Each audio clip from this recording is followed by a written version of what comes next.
የተከሰተ ነው በኢትዮጵያ ታሪክ። ይሄን ምልበት ምክንያት በኢትዮጵያ ታሪክ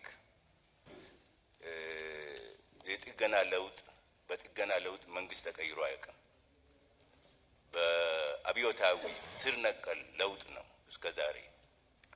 አጼ ኃይለ ሥላሴ በልጅ ኢያሱ ላይ ያካሄዱት ኩዴታ ብንወስድ፣ ደርግ በምን አይነት ሁኔታ ከኃይለ ሥላሴ በኋላ ስልጣን እንደተቆጣጠረ ስናይ ያለውን ስርዓት አስወግዶ ለራሱ የሚመቸውን በመትከል ነው እዚህ የደረስነው።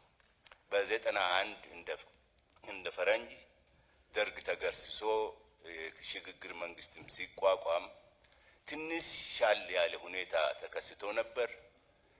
ድርጅቶች ከኢህአዴግ ጋር ተባብረው የሽግግር መንግስት ለማቋቋም ተሞክሮ ነበር። ግን ባህላችን ስቦ ያም ሳይሳካ ቀረ።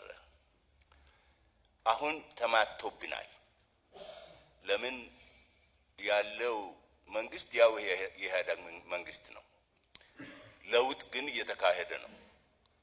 ይሄ አይነት ሁኔታ እንዴት እንረዳዋለን በሚለው ላይ ብዙ ኮንፊውዥን አለ። ለዚህ ነው ሰዎች ስር ነቀል ለውጡ መቼ ነው የሚመጣው፣ ሽግግር መንግስት መቼ ነው የምናቋቁመው ብለው የሚያነሱት። ሽግግሩ መጀመሩን አለመረዳት ነው። እኔ እንደሚታየኝ እውነት ወደ ዲሞክራሲያዊ ስርዓት ለመሸጋገር ይሄኛው የበለጠ አመቺ ነው ብዬ አምናለሁ። ለምን? መሪው ፓርቲ ራሱን ሲቀይር ራሱን ሪፎርም ሲያደርግ ከተባበር ነው ኢትዮጵያንም ሪፎርም ለማድረግ ይቻላል ብዬ ስለማምን ነው። እንዳልኩት የለመነው አብዮታዊ ለውጥ ነው። ስለዚህ አብዮታዊ ለውጥን ስር ነቀል ለውጥን እናሞግሳለን።